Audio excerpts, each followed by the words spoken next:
ನಮಸ್ತೆ, ನಾನು ನಿಮ್ಮ ಡಾಕ್ಟರ್ ಶಿವಕುಮಾರ್.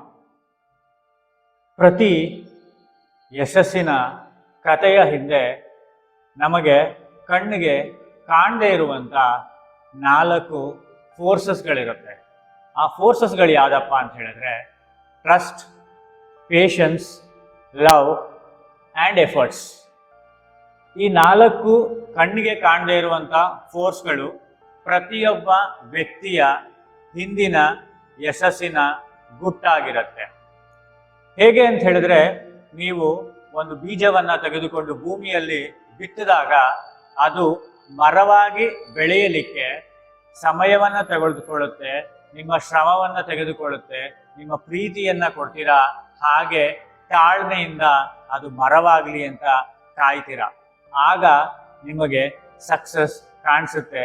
ಅಂದರೆ ಅದು ಮರ ಏನು ಕಾಣಿಸುತ್ತಲ್ಲ, ಅದರ ಹಿಂದಿನ 4 ಫೋರ್ಸ್ಗಳೇ ಈ trust, patience, love and efforts. ಪ್ರತಿ ವ್ಯಕ್ತಿಯ ಯಶಸ್ಸಿನ ಹಿಂದೆ 4 ಫೋರ್ಸ್ಗಳಿರುತ್ತೆ ಅಂತ ಹೇಳಿದೆ ಆಗಲೇ. ಆ ಫೋರ್ಸ್ಗಳನ್ನು ನಾನು ಶಕ್ತಿಗಳು ಅಂತಲೂ ಹೇಳ್ತೀನಿ. ಅಂದರೆ ನಂಬಿಕೆ, ತಾಳ್ಮೆ, ಪ್ರೀತಿ ಮತ್ತು ಶ್ರಮ. ಈ 4 ಪ್ರತಿಯೊಬ್ಬ ವ್ಯಕ್ತಿಯ ಯಶಸ್ಸಿನ ಹಿಂದೆ ಅಥವಾ ಯಶಸ್ಸಿನ ಜೊತೆ ಇರುವಂಥ ಶಕ್ತಿಗಳು. ಈ ಶಕ್ತಿಯನ್ನು ನಾವು ಹೇಗೆ ನಮ್ಮ ಜೀವನದಲ್ಲಿ ಅಳವಡಿಸ್ಕೊಂಡು ರೂಪಿಸ್ಕೊಂಡು ನಮ್ಮ ಜೊತೆ ನಡೆಸ್ಕೊಂಡು ಹೋಗ್ತೀವೋ ಅದು ನಮಗೆ ಲಾಸ್ಟ್ಗೆ ಯಶಸ್ಸನ್ನು ತಂದು ಕೊಡುತ್ತೆ. ಅಂದರೆ ಇಲ್ಲಿ ನಾರ್ಮಲಾಗಿ ನಾವು ಹೇಳ್ತೀವಿ ಸಕ್ಸಸ್ಸನ್ನು ಲಕ್ ಅಂತ. ಖಂಡಿತವಾಗಲೂ ಸಕ್ಸಸ್ ಅನ್ನೋದು ಲಕ್ಕಲ್ಲ, ಅದು ನೀವು ನಿಮ್ಮ ಮೇಲೆ ಇಡುವಂತಹ ನಂಬಿಕೆ. ಕೆಲಸ ಆಗಲಿ ಆಗದೇ ಇರಲಿ, ನೀವು ತೋರಿಸುವ ಸಂಯಮದ ತಾಳ್ಮೆ, ಹಾಗೆ ನೀವು ಮಾಡುವ ಕೆಲಸದಲ್ಲಿ ನೀವು ತೋರುವ ಪ್ರೀತಿ, ಮತ್ತು ಪ್ರತಿನಿತ್ಯ ನಂಬಿಕೆ ಇಟ್ಟು ನಿಮ್ಮ ಶ್ರಮದಲ್ಲಿ ಯಾವುದೇ ರೀತಿಯ ಲೋಪ ಬಾರದ ಹಾಗೆ ಅದರ ಕಡೆಗೆ ಹೆಜ್ಜೆ ಹಾಕ್ತಿರಲ್ಲ, ಅದು ನಿಜವಾದ ಸಕ್ಸಸ್. ಹಾಗೆ ಆ ಸಕ್ಸಸ್ಸಿನ ಹಿಂದೆ ಇರುವಂಥ ಈ 4 ಶಕ್ತಿಗಳ ಪ್ರಭಾವ ಇದು ಪ್ರತಿಯೊಬ್ಬ ವ್ಯಕ್ತಿಯ ಜೀವನದಲ್ಲೂ ಪ್ರತಿನಿತ್ಯ ಇದ್ದೇ ಇರುತ್ತೆ. ಆದರೆ ಅದು ನಮ್ಮ ಕಣ್ಣಿಗೆ ಕಾಣಿಸೋದಿಲ್ಲ. ನಮಗೆ ಕಣ್ಣಿಗೆ ಯಾವಾಗ ಕಾಣಿಸುತ್ತೆ ಅಂತ ಹೇಳಿದ್ರೆ, ನಾವು ಆ ಯಶಸ್ಸಿನ ಶಿಖರವನ್ನು ಏರಿದಾಗ ಅದು ನಮಗೆ ಕಾಣಿಸುತ್ತೆ. ಯಾವ ಯಾವ ರೂಪಗಳಲ್ಲಿ ಅದು ನಮಗೆ ಕಾಣಿಸುತ್ತೆ ಅಂತ ಹೇಳಿದ್ರೆ, ನಿಮಗೆ ಪ್ರಶಸ್ತಿಯ ರೂಪದಲ್ಲಿ ಕಾಣಿಸುತ್ತೆ, ನಿಮಗೆ ರಿಟರ್ನ್ಸ್ ರೂಪದಲ್ಲಿ ಕಾಣಿಸುತ್ತೆ, ನಿಮಗೆ ಒಂದು ಡಿಗ್ರಿಯ ರೂಪದಲ್ಲಿ ಕಾಣಿಸುತ್ತೆ, ನಿಮಗೆ ಒಂದು ಪ್ರೀತಿಯ ರೂಪದಲ್ಲಿ ಕಾಣಿಸುತ್ತೆ. ಹೀಗೆ ಅನೇಕ ರೂಪಗಳಲ್ಲಿ ನಿಮಗೆ ಸಕ್ಸಸ್ ಅನ್ನೋದು ಕಾಣಿಸುತ್ತೆ. ಹಾಗಾಗಿ ಈ ಸಕ್ಸಸ್ ಅನ್ನೋದನ್ನು ಇನ್ನೂ ಸುಲಭವಾಗಿ ಅರ್ಥ ಮಾಡಿಸ್ಲಿಕ್ಕೆ ಒಂದು ಪುಟ್ಟ ಕಥೆಯನ್ನು ಹೇಳಲಿಕ್ಕೆ ಇಚ್ಛಿಸ್ತೀನಿ. ಈ ಕತೆ ರವಿ ಎಂಬ ರೈತನ ಜೀವನದ ಯಶೋಗಾಥೆ. ರವಿ ಪ್ರತಿನಿತ್ಯ ತನ್ನ ಜಮೀನಿನಲ್ಲಿ ಹೋಗಿ ಕೆಲಸ ಮಾಡ್ತಾ ಇದ್ದ. ಅವನು ಬೆಳೆ ತೆಗಿಬೇಕು ಅಂತ ನಿರ್ಧಾರ ಮಾಡ್ತಾನೆ. ಹಾಗಾಗಿ ಪ್ರತಿನಿತ್ಯ ಹೋಗಿ ಶ್ರಮ ಹಾಕಿ ಅವನ ಜಮೀನಿನಲ್ಲಿ ಕೆಲಸ ಮಾಡಲಿಕ್ಕೆ ಪ್ರಾರಂಭ ಮಾಡ್ತಾನೆ. ಅವನು ಅಲ್ಲಿ ಬೇಕಾದಂಥ ಬೆಳೆಗೆ ಬೇಕಾಗುವಂಥ ಬೀಜಗಳನ್ನು ಬಿತ್ತುತ್ತಾನೆ, ಹಾಗೆ ಜಮೀನನ್ನು ಹುಟ್ಟುತ್ತಾನೆ, ಹಾಗೆ ಅದನ್ನು ಏನೆಲ್ಲ ಪ್ರೋಸೆಸ್ ಬೇಕು ಅದನ್ನೆಲ್ಲ ಮಾಡ್ತಾನೆ. ಆದರೆ ಅವನಿಗೆ ಮಳೆರಾಯ ಕಣ್ಣು ಬಿಡೋದಿಲ್ಲ. ಆಗ ಅವನ ಸುತ್ತಮುತ್ತ ಇದ್ದಂಥವರು, ಸುತ್ತಮುತ್ತಲ ಜಮೀನಿನವರು, ಅವನ ಸ್ನೇಹಿತರು ಎಲ್ಲರೂ ಅವನಿಗೆ ಹೀಯಾಳಿಸ್ತಾರೆ.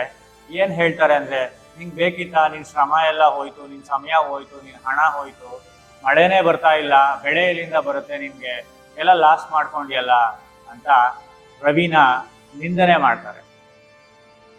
ರವಿ ಆ ನಿಂದನೆಗಳಿಗೆ ನಗುತ್ತಾನೆ ಉತ್ತರ ಕೊಡ್ತಾನೆ. ಏನು ಅಂತಂದರೆ, ಆಗಲಿ, ನನ್ನ ಶ್ರಮ ಯಾವತ್ತೂ ನನಗೆ ಕೈ ಕೊಡಲ್ಲ. ಅಂದರೆ ನಮಗೆ ಯಾವುದೇ ಒಂದು ಒಳ್ಳೇದಾಗಬೇಕು ಅಂತ ಹೇಳಿದ್ರು ಅದಕ್ಕೆ ನಾವು ಸಮಯವನ್ನ ಕೊಡಬೇಕು, ಶ್ರಮವನ್ನ ಹಾಕಬೇಕು, ಪ್ರೀತಿಯನ್ನ ಕೊಡಬೇಕು, ಎಲ್ಲದಕ್ಕಿಂತ ಹೆಚ್ಚಿಗೆ ನಂಬಿಕೆಯನ್ನ ಇಡಬೇಕು ಅಂತ ನಗ್ನಗ್ತಾನೆ ಅವನು ಎಲ್ಲರಿಗೂ ಉತ್ತರವನ್ನ ಕೊಡ್ತಾನೆ. ಹಾಗೆ ವಾರಗಳು ಕಳೆಯುತ್ತೆ, ತಿಂಗಳುಗಳು ಕಳೆಯುತ್ತೆ. ಆದ್ರೆ ಒಂದು ದಿನ ರವಿಯ ನಂಬಿಕೆ ಕೈ ಕೊಡ್ಲಿಲ್ಲ, ಮಳೆ ಬರುತ್ತೆ. ಸೊ ಮಳೆ ಬಂದಾಗ ಅವನ ಜಮೀನಿನಲ್ಲಿ ಬೆಳೆಯು ಸಮೃದ್ಧವಾಗಿ ಬೆಳೆಯುತ್ತೆ. ಅದನ್ನ ಕಂಡಂತ ನಿಂದನೆ ಮಾಡಿದಂತ ವ್ಯಕ್ತಿಗಳು, ಅವನ ಅಕ್ಕಪಕ್ಕದ ಜಮೀನಿನವರು ಎಲ್ಲರೂ ರವಿಯನ್ನ ಪ್ರಶಂಸಿಸ್ತಾರೆ. ಹಾಗೆ ನಿನ್ನ ನಂಬಿಕೆ, ನಿನ್ನ ಶ್ರಮ, ನಿನ್ನ ಪ್ರೀತಿ, ನೀನು ಮಾಡಿದಂಥ ಕೆಲಸಗಳು ನಿನಗೆ ಇವತ್ತು ಸಕ್ಸಸ್ ಅನ್ನ ಕೊಟ್ಟಿದೆ ನಿನ್ನ ಬೆಳೆಯ ರೂಪದಲ್ಲಿ ಅಂತ ಅವನಿಗೆ ಅಭಿನಂದನೆಗಳನ್ನ ಸಲ್ಲಿಸ್ತಾರೆ. ಯಾಕೆ ಈ ಪುಟ್ಟ ಸ್ಟೋರಿನ ಹೇಳಿದೆ ಅಂತ ಹೇಳಿದ್ರೆ, ನೀವು ಯಾವುದೇ ಒಂದು ಕನಸನ್ನ ನನಸು ಮಾಡ್ಕೋಬೇಕು ಅಂತ ಹೇಳಿದಾಗ ಯಾರೂ ನಿಮ್ಮನ್ನ ನಂಬಲ್ಲ, ಹಾಗೆ ನಿಮ್ಮನ್ನ ನಿಂದನೆಗೆ ಒಳಪಡಿಸ್ತಾರೆ, ನಿನ್ನ ಕೈಲಿ ಆಗಲ್ಲ ಅಂತಾನೆ ಹೇಳ್ತಾರೆ. ಹೀಗೆ ನಿಮ್ಮ ಜೀವನದಲ್ಲೂ ನಡೆದಿರುತ್ತೆ, ನನ್ನ ಜೀವನದಲ್ಲೂ ನಡೆದಿರುತ್ತೆ. ಆದ್ರೆ ನಾವು ಎಷ್ಟು ದೃಢವಾಗಿ ಅದರ ಕಡೆಗೆ ಸಾಕ್ತೀವಿ ಅನ್ನೋದು ತುಂಬಾ ಮುಖ್ಯ ಆಗತ್ತೆ. ಆ ಸಂದರ್ಭದಲ್ಲಿ ನಮ್ಮ ಜೊತೆ ನಿಲ್ಲುವುದೇ ಈ 4 ಶಕ್ತಿಗಳು. ಮತ್ತೆ ರಿಪೀಟ್ ಮಾಡ್ತೀನಿ: ಟ್ರಸ್ಟ್, ನಂಬಿಕೆ, ಪೇಷನ್ಸ್, ತಾಳ್ಮೆ, ಲವ್, ಪ್ರೀತಿ, ಎಫರ್ಟ್ಸ್, ಶ್ರಮ. ಇವುಗಳು ನಮ್ಮ ಯಶಸ್ಸಿನ ಹಾದಿಯಲ್ಲಿ ನಾವು ಹೇಗೆ ಹೆಜ್ಜೆ ಹಾಕ್ತೀವೋ ಹಾಗೆ ನಮ್ಮ ಜೊತೆ ಹೆಜ್ಜೆ ಹಾಕ್ತವೆ. ಆದರೆ ನಾವು ಯಾವತ್ತೂ ನಮ್ಮ ಒಂದು ಆತ್ಮವಿಶ್ವಾಸವನ್ನ ಕಳೆದುಕೊಳ್ಳದೆ ನಮ್ಮ ಕನಸಿನೆಡೆಗೆ ನಾವು ಹೆಜ್ಜೆಯನ್ನ ಹಾಕ್ತಾ ಹೋದ್ರೆ, ಅಂದ್ರೆ ಇವತ್ತು ನಿಮ್ಮ ಕನಸಿನ ಒಂದು ಬೀಜವನ್ನ ನೀವು ಬಿತ್ತುತ್ತೀರಾ, ಅದು ಬಿತ್ತಿದ ತಕ್ಷಣ ಫಲ ಕೊಡೋದಿಲ್ಲ, ಅದು ಸಮಯವನ್ನ ತೆಗೆದುಕೊಳ್ಳುತ್ತೆ. ನೀವು ಬಿತ್ತುವಾಗ ನಂಬಿಕೆಯಿಂದ ಆ ಬೀಜವನ್ನ ಬಿತ್ತಬೇಕು. ಹಾಗೆ ಅದು ಪ್ರೋಸೆಸ್ ತೆಗೆದುಕೊಳ್ಳುವಾಗ ಅದು ನಿಧಾನಗತಿ ಆಗ್ಬೋದು, ವೇಗದ ಗತಿ ಆಗ್ಬೋದು. ನಿಮಗೆ ತಾಳ್ಮೆ ಇರಬೇಕು. ನಂತರ ಅದರ ಕಡೆಗೆ ನೀವು ಪ್ರೀತಿಯನ್ನ ತೋರಬೇಕು. ಮತ್ತೆ ಪ್ರತಿನಿತ್ಯ ಅದು ಕನಸು ನನಸಾಗುವವರೆಗೂ ನಿಮ್ಮ ಶ್ರಮದಲ್ಲಿ ಯಾವುದೇ ಲೋಪ ಬರದಂತೆ, ಯಾವುದೇ ಕಮ್ಮಿ ಮಾಡದಂತೆ ನೀವು ಅದರ ಕಡೆಗೆ ಪ್ರತಿನಿತ್ಯ ಹೆಜ್ಜೆಯನ್ನ ಹಾಕ್ತಾ ಹೋಗ್ಬೇಕು. ಹೋದಾಗ ಮಾತ್ರ ನಾವು ಯಶಸ್ಸನ್ನ ಕಾಣಲಿಕ್ಕೆ ಸಾಧ್ಯ ಆಗತ್ತೆ. ನಮ್ಮ ರೈತ ರವಿಯ ಕತೆ ಅದು ಬರೀ ಕಥೆಯಲ್ಲ, ಅದು ಅವನ ನಿತ್ಯ ಜೀವನ.